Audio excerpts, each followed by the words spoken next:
요한 1서 5장 1절부터 보도록 하겠습니다. 요한 1서 5장 1절부터 5절까지만 보도록 하겠습니다. 신약성경 392페이지입니다.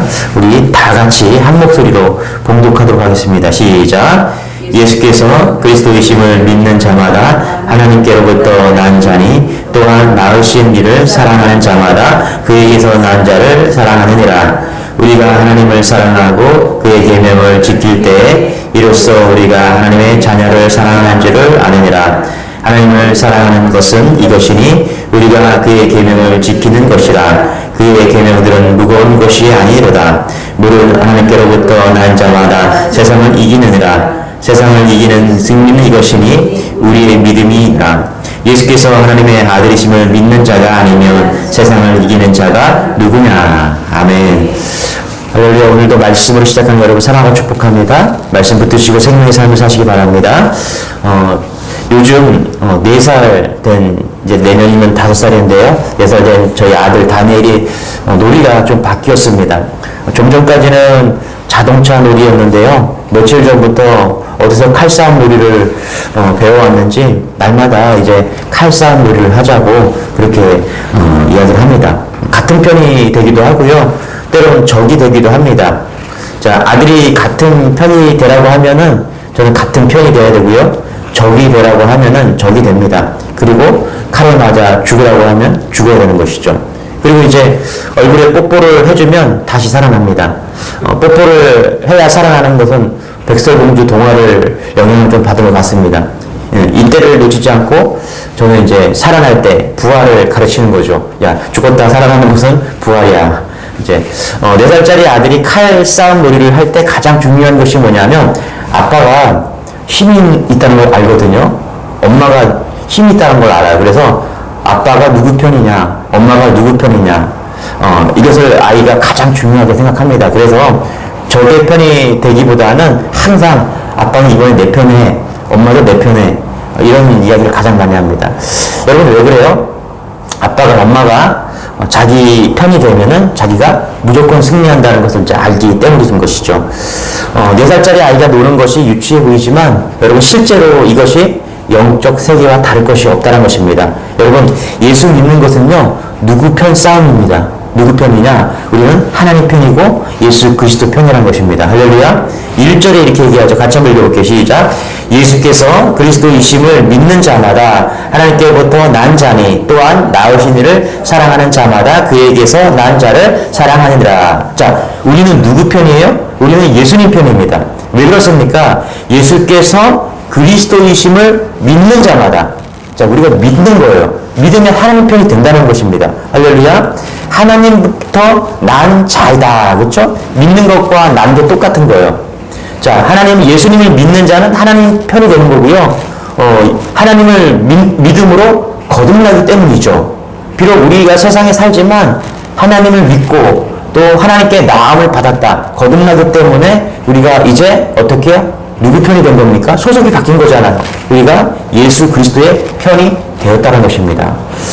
영국에 여행을 한 적이 있습니다. 버스 티켓을 사는데 그 아저씨가 그러는 거예요. 어디서 왔냐 물어보는 거예요. 그래서 저 한국에 와서 왔다. 그러니까 자기가 한국에 가본 적이 있다는 겁니다. 당시에 제가 여행을 갔을 때 축구선수 박지성 선수가 한참 이름을 날릴 때였습니다. 그래서 이 박지성 선수를 모르는 사람이 없었던 것이죠. 그래서 한국 사람인 것 같아서 저에게 물어본 겁니다. 제가 한국 사람인 게 되게 자랑스러웠거든요. 영국에 있지만 나의 소속은 한국인입니다. 영국뿐만 아니라 세계 어딜 가도 저의 소속은 바뀌지 않는 것이죠. 여러분 하나님께로 난 사람, 내가 하나님을 믿게 되었다, 예수 그리스도를 믿게 되었다, 하나님으로부터 난 사람이거든요. 거듭난 사람이거든요. 그러면 그 사람은 이제 소속이 바뀐 것이죠. 내가 하나님의 나라에 소속이 되었다. 여러분 하나님 편이 된 것은요 이런 거예요. 하나님의 소속이 되었다는 것은 하나님의 영을 가진 사람이 되었다는 것입니다. 하나님께로 난 사람이 되었다는 거예요. 여러분 하나님께로 난 사람은요 영이 다른 사람입니다. 이게 요한일서 3장에 보면 하나님의 씨가 되었다 그러거든요. 그러니까 이제 신분이 바뀐 거예요. 하나님은 영의 사람이 되었다. 고린도전서 2장 12절에 보니까 우리가 세상의 영을 받지 아니하고 오직 하나님으로부터 온 영을 받았으니 이는 우리로 하여금 하나님께서 우리에게 은혜로 주신 것들을 알게 하려 하심이라. 이제부터는 어떻게 되었어요? 믿음으로 소속이 바뀌었고, 그리고 우리 안에 하나님의 영이 존재하게 되었고, 영이 가르쳐주는 은혜와 지식으로 쌓여져 가게 되었다는 것입니다. 그래서 하나님께로 온 영을 받은 사람은 하나님의 자녀다. 그런데 여러분, 세상 사람들은 뭐예요? 세상 사람들은 세상의 영으로 살아갑니다. 세상의 영은 어떻습니까? 여러분, 세상의 영은요, 어떻게든 성공하는 삶이에요. 어떻게든 성공해 보려고, 잘 살아보려고 하는 그 영으로 살아간다는 것이죠. 그래서 세상은요, 다른 사람을 이겨야 되고, 다른 사람의 허물을 들춰내야 되고, 이게 세상이라는 것입니다. 그래야 더 자기가 즐거워지고 더 유익한 겁니다. 그러나 하나님의 자녀, 하나님의 영을 받은 사람들은 다른 삶을 산다는 것이죠. 자, 어떤 삶을 삽니까? 우리 1절, 2절 다시 한번 읽어볼게요. 시작. 예수께서 그리스도를 믿는 자마다 하나님께부터 난 자니 또한 낳으신 이를 사랑하는 자마다 그에게서 난 자를 사랑하느니라. 2절. 우리가 하나님을 사랑하고 그의 계명들을 지킬 때에 이로써 우리가 하나님의 자녀를 사랑한 줄을 아느니라. 자, 하나님께로부터 낳았으니 낳아주신 하나님을 사랑하게 되고요. 그죠? 당연한 거죠. 그죠? 하나님을 사랑하게 되면 하나님으로부터 난 모든 믿음의 형제들을 사랑하게 된다는 것입니다. 그러니까 하나님으로부터 나온 우리는, 소속이 바뀐 우리는, 하나님의 영을 가진 우리는 하나님의 사랑을 할 수밖에 없고요. 그리고 어떻게 해요? 우리의 형제들을 사랑할 수밖에 없다는 것입니다. 그래서 내가 하나님의 영을 가졌는지, 내가 하나님의 자녀인 것을 아는 길이 있습니다. 그게 뭐냐면 내 안에 하나님의 사랑의 영이 함께하고 있다는 것입니다. 여러분, 하나님의 백성은요, 성공을 위해서 사는 것이 아니라 사랑하기 위해서 사는 것입니다. 내가 여전히 하나님을 믿음으로 나아가고 있는데요, 내가 여전히 잘 먹고 잘 살고 성공을 위해서 살고 있다면요, 여러분 점검하셔야 됩니다. 하나님의 백성은, 하나님의 영을 가진 사람들은 사랑을 위해서 사는 존재입니다. 할렐루야. 우리 주님의 교회 성도들이 이런 영적인 자각 있기를 소망합니다. 내가 왜 사느냐? 사랑하기 때문에. 주님이 주신 그 사랑을 받아서 세상이 사랑하기 위해서 오늘도 살아가는 것이죠.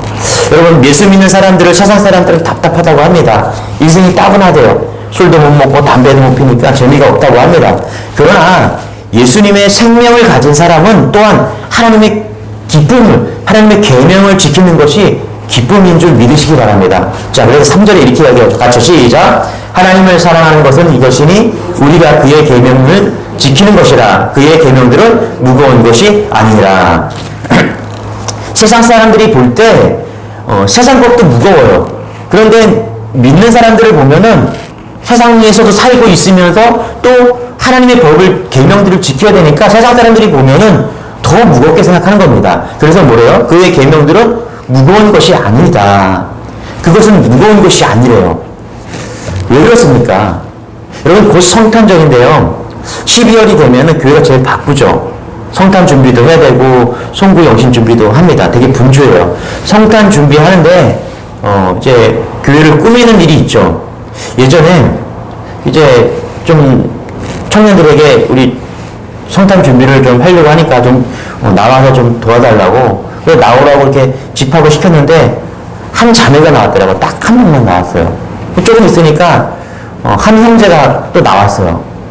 그래서 둘이서 이제 교육관을 막 꾸미고 성탄 준비를 막 했습니다. 그런데 저는 처음에 이 형제가 혼자 하고, 이 자매가 혼자 하고 있는데 형제가 오니까 되게 좋잖아요. 그래서 일손이 하나 생겼으니까 이제 반만, 자기 50%만 하면 되니까 둘이 됐습니다. 혼자 하는 것보다 둘이 하면 쉬우니까. 그래서 이 자매가 좋아하는 줄 알았어요. 그런데 나중에 알고 보니까 이 둘은 그때 조금씩 서로 호감을 가지고 있는 그런 사이였어요.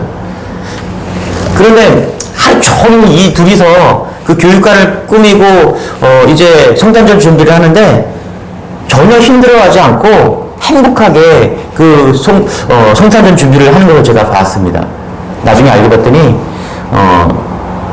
둘이 너무너무 썸을 타고 있는 거죠. 우리 말로면요. 조금씩 좋아하는 그 감정들을. 나중에는 이제 교제한다고 이야기를 하는 거죠. 그러니까 결국은 그런 것 같아요. 사랑하면은 되게 쉬워지는 거죠. 계명이 되는 게 아닌 게요. 이제는 더 이상 이 계명들이 사랑하면은 계명으로 보이지 않는 겁니다. 그것은 사랑하면은 그 계명은 거룩한 또 사랑의 올무가 되는 것입니다. 이 계명이 그렇다는 거예요. 무거워 보여요, 세상 사람들에게. 그런데 우리가 하나님을 사랑하잖아요. 그 계명들은 너무너무 귀한 계명이 되는 것입니다. 사랑을 지켜주는 그런 계명들이 되는 것이죠. 아마 하나님을 사랑하는 모든 백성들은 이 계명들이 무거운 짐이 아니라 자기의 사랑을 지켜주는 그런 놀라운 계명이 될 것입니다. 이런 은혜가 여러분에게 있길 소망합니다. 이게 하나님의 백성이에요. 우리 안에 사랑이 있고 그래서 계명을 사랑으로 지킬 수 있는 우리 4절 5절 같이 한번 읽어볼게요. 시작. 무릇 하나님께로부터 난 자마다 세상을 이기느니라. 세상을 이기는 승리는 이것이니 우리의 믿음이니라. 예수께서 하나님의 아들이심을 믿는 자가 아니면 세상을 이기는 자가 누구냐. 그러니까 하나님의 백성의 사명을 이야기하죠. 하나님의 영이 우리 안에 들어오면요 사랑할 수밖에 없습니다. 그리고 사랑하면 계명을 아주 쉽게 지킬 수가 있는 것이죠. 그러면서 어떻게 해요? 그러면 사명을 이야기합니다. 여러분 하나님의 백성은 어떤 사람입니까? 여기 보니까 세상을 이기는 사람이다 이렇게 얘기합니다. 세상을 이기는 것, 이것이 우리가 하나님의 백성으로서 이 땅에서 해야 될 일이라는 것입니다. 여러분 세상 사람들은요 기껏해야 세상에서 성공을 꿈꿉니다. 그래서 열심히 노력하고 땀을 흘립니다. 어찌 보면 세상에 사니까 세상에서 성공하는 것이 당연한 것이죠. 그러나 믿는 우리는 세상에서 성공하는 것이 아니라 세상을 이기는 자입니다. 할렐루야. 세상을 이기는 자예요. 세상을 이기기 위해서 우리는 사랑이 필요한 거고요. 세상을 이기기 위해서 믿음이 필요한 것입니다. 이 세상 사람은 그걸 못해요. 여러분 이 세상 사람이 자기 세상을 이겨야 할 이유가 없잖아요. 그렇지 않습니까? 그런데 세상을 이기는 사람은 세상 사람이 아니기 때문에 그렇다는 거예요. 그러니까 다른 세상을 가지고 있다는 거예요. 여러분 왜 우리가 세상을 이겨야 됩니까? 우리는 이 땅에 살고 있는 존재가 아니기 때문에 그래요. 물론 우리의 몸은 여기에 살고 있지만 우리의 소속이 하늘나라에 소속이 있기 때문에 오늘 하나님께서는 오늘 이 말씀을 통해서 세상을 이겨야 된다라고 말하고 있는 것입니다. 소속이 다르기 때문에 다른 세상을 이겨야 된다는 거예요. 다 세상에서 살지만 하나님으로부터 난 사람들이기 때문에 이 세상을 이겨야 된다라고 말하고 있다는 것입니다. 그러면 세상을 이긴다는 것이 무엇입니까? 여러분 세상이라고 말할 때 이 의미는 초대교회 때 예수 믿는 사람들은요 핍박을 받은 사람들이에요. 그들은 왜 로마는 또 기독교인들을 핍박했을까요? 단순히 괴롭히는 정도가 아니었습니다. 예수 믿지 말라는 것이었어요. 왜 예수를 못 믿겠습니까? 이유는 그거예요. 뭐냐면 예수를 믿으면 다른 나라 사람이 된다는 거예요. 예수 믿는 사람들에게는 하나님의 나라에 대한 소망이 있어요. 그리고 하나님의 나라에 대한 소망은요 그들 가운데 하나님의 예수가 왕이라는 그런 세상, 그러니까 로마라는 그런 나라가 아니라 로마의 왕이 아니라 다른 세상, 다른 나라, 다른 왕을 섬기는 사람들이 예수였기 때문에 로마는 초대교회는 핍박을 받은 것입니다. 그래서 여러분 우리는 하나님의 나라 백성임을 자각하는 여러분 되시기 바랍니다. 이 땅에 살지만 하나님의 자녀다. 우리의 왕은 예수 그리스도다. 하나님의 나라 백성은 예수 그리스도 왕을 섬기는 사람이다.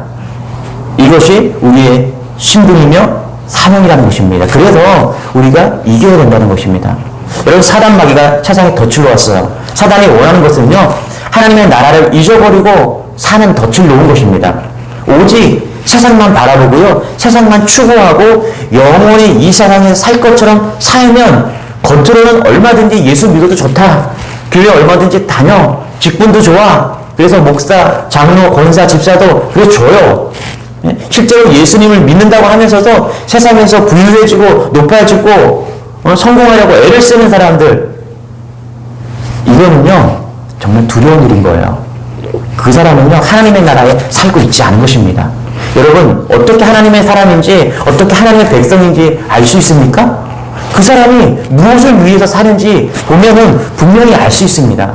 세상을 이기고 믿음으로 살려고 하다 보면요 하나님이 부유하게 하시고 우리를 높일 때도 있습니다. 그러나 세상 사람들처럼 성공 위해서 부유하고 높아지려고 그런다면은 여러분, 우리는 소속도 틀리고요, 목적도 틀리다는 것입니다. 그것이 세상의 유혹이라는 것입니다. 이게 사단의 덫이라는 것입니다. 여러분, 누가복음 17장에 보면요, 예수님께서 다시 오실 때 걱정하셨던 것이 있습니다. 무엇을 걱정했어요? 성도들이 먹고 마시고 학교 가고 일하고 집 사고 차 사고 장가 가고 시집 가고, 예수님께서는 그것을 염려하셨습니다. 그런데 잘 보세요. 그 누가복음 17장에 한마디도 죄에 대해서 걱정하거나 염려하지 언급하지 않습니다. 왜 이것이 심각한 문제가 되는 것입니까? 하나님의 나라의 백성을 가지고 있지만, 소속은 하나님의 백성인데 부자 되기 위해서, 성공하기 위해서, 장가가기 위해서 그렇게 먹고 마시고 산다라는 거예요. 하나님의 나라의 백성으로서 살지 않고 세상에 내 모든 것이 빠져서 그렇게 산다는 것이요. 이것이 어떻게 해요? 덫이라는 것입니다. 덫. 여러분, 이렇게 산 사람이 있죠? 그것이 누굽니까? 성경에서 롯의 아내라고 이야기를 합니다. 그녀는요, 하나님의 심판으로 멸망하는 소돔성에서 극적으로 구원받았습니다. 전적으로 하나님의 은혜였어요. 그녀에게 주신 한 가지 명령은 뭐냐면, 마지막 명령은 멸망하는 세상을 돌아보지 말라는 것이었습니다. 여러분, 이것이 어려운 명령이에요? 이것이 계명이라고 할 수 있겠습니까? 지옥에서 건진받았는데 지옥을 돌아보지 말라고 한다면 그게 뭐가 힘들어요. 내 뒤에서 소돔과 고모라가 막 유황불이 막 떨어지고 지옥이 되어버렸는데 그것을 돌아보지 말래요. 그런데 그게 어렵습니까? 근데 그녀는 돌아보고 말았다는 것입니다. 그래서 소금 기둥이 되어버렸다는 거예요. 자기도 어쩔 수 없었다는 거예요.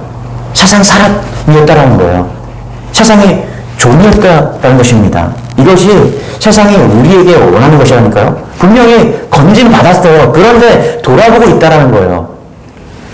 우리가 깨어있지 않으면요, 우리는 돌아볼 수 없다는 것입니다. 돌아볼 수밖에 없다는 거예요. 여러분, 오늘도 우리가 말씀을 듣는 이유는요, 내가 하나님의 백성을 자각하는 겁니다. 그래서 돌아보지 않는 믿음을 갖는 거예요. 분명히 지옥이라는 걸 알거든요. 그런데 돌아보게 되는 게 세상이에요. 그런데 돌아보지 않는 사람들은 누구냐? 하나님의 말씀으로 오늘도 깨어서 그 말씀을 부여지 않는 사람들이 돌아보지 않는 믿음을 갖는다는 것입니다. 여러분, 세상 유혹이 정말 심각합니다. 보통 유혹이 아닙니다. 아주 교묘합니다. 여러분, 잘 먹고 잘 사는 거래요. 그리고 먹는 거예요. 장가 가는 거, 시집 가는 거예요. 누구나 다 하는 거예요. 그런데 그게 유혹이라는 거예요. 죄 짓는 게 아니라니까요. 살인하고 뭐 간음하고 이런 큰 죄는요, 나를 돌아보게 해요. 그런데 먹고 마시는 게 뭐가 잘못됐냐는 거예요. 장가가고 시집가는 거 당연히 해야 되는 건데, 근데 그 속에 뭐가 있다고요? 유혹이 있다는 거예요. 여러분, 그 유혹에 빠지지 않는 여러분 되시길 바랍니다. 요한계시록에 보면 하나님께서는요, 우리에게 성공한 자였느냐 물으시지 않고요, 뭐라 그래요? 이기는 자였느냐라고 묻고 계십니다. 생명나무의 가시를 먹고 둘째 사망의 해를 받지 아니하고 감추었던 만나와 흰돌을 받고 만국을 다스리는 권세를 받고 흰옷을 입을 것이고 그 이름을 하나님 앞에 인정받을 것이고, 이게요, 성공하는 게 아니라 이기는 자라, 이렇게 이야기하고 있는 거예요. 여러분, 히브리서 11장에도 믿음장이라고 하는데요, 결국 이것을 말하는 것은 뭐냐면, 에녹도 세상을 이긴 사람들이에요. 아브라함도 세상을 이겼어요. 이삭도 세상을 이겼고요. 야곱도 세상을 이겼어요. 요셉도 이겼어요. 모세도 세상을 이겼다는 것입니다. 그들이 이기는 자였다는 것은요, 다 하나님의 백성을 알고 하나님의 나라를 바라보았다는 것입니다. 여러분, 그래서 하나님은요, 모세를 부르실 때요, 제일 먼저 한 게 뭐냐면, 네가 누구냐는 거예요. 네가 누구냐. 내가 누구냐는 거예요. 하나님이 누구신지를 모세에게 계속해서 이야기를 합니다. 그리고 너가 누구냐는 것을 계속해서 가르쳐줍니다. 왜요? 그동안 이집트가 가장 큰 나라였거든요. 모세에게 가장 큰 나라면요, 이집트였어요. 그리고 가장 큰 왕은 이집트 왕이었어요. 가장 힘이 셌거든요. 그런데 더 큰 나라, 더 큰 왕이 있다는 것을 모세에게 하나님은 계속해서 말씀해 주는 거예요. 야, 이집트보다 더 큰 나라가 있어. 그게 하나님의 나라야. 야, 이집트 왕보다 더 큰 센 게 있어. 그게 누구야? 나야. 나 하나님이야. 당신이 누구십니까? 떨기나무에서 묻는 거예요. 당신이 누구십니까? 내가 하나님이야. 이 하나님은요, 나일강보다, 이집트보다 이집트의 왕보다 더 크신 하나님이라는 거예요. 그때 비로소 하나님을 만나면서 깨닫게 되는 것이죠. 아, 하나님이 계시는구나. 하나님의 나라가 있구나. 이집트보다 더 큰 나라가 있구나. 하나님의 나라구나. 그때 모세가 깨닫게 되는 거예요. 뭐라고요? 나는 이제부터 하나님의 나라의 백성이 되는구나. 할렐루야. 여러분, 누가 감히 세상을 이기려 합니까? 하나님의 나라를 확신하는 사람입니다. 모세는요, 에녹은요, 모든 요셉은요, 하나님의 나라를 분명히 알았던 사람들입니다. 그래서 세상을 이길 수가 있었다는 거예요. 여러분, 세상 성공보다 더 좋은 것이 있습니다. 하나님의 나라입니다. 오늘도 믿음으로 성공이 아니라 세상을 이기는 하나님의 나라, 하나님을 바라보시고 승리하는 그런 이기는 믿음의 우리 주님의 교회 성도들이 다 되시기를 주님으로 축원합니다. 기도하겠습니다. 하나님, 성공이 아니라 이 세상에서 이기고 싶습니다. 이기는 믿음을 허락하여 주옵소서. 그것은 하나님의 나라, 또 하나님이 나의 왕이심을 고백하는 그 믿음임을 믿습니다. 이런 믿음으로 오늘 사랑하게 하여 주시고 내 영이 깨어서 하나님을 바라보고 세상을 이기는 그런 믿는 자로서 오늘도 승리할 수 있도록 은혜를 더하여 주옵소서. 특별히 몸이 불편하고 마음이 연약한 성도들, 하나님 오늘 그들 마음 가운데, 그 심령 가운데, 그 영 가운데 하나님의 나라와 하나님의 영이 함께하는 귀한 하루가 될 수 있도록 함께하여 주옵소서. 감사드리며 예수님의 이름으로 기도드리옵나이다. 아멘. 이 말씀 붙드시고 우리 주여 한번 외치시고 기도하겠습니다. 주여, 주님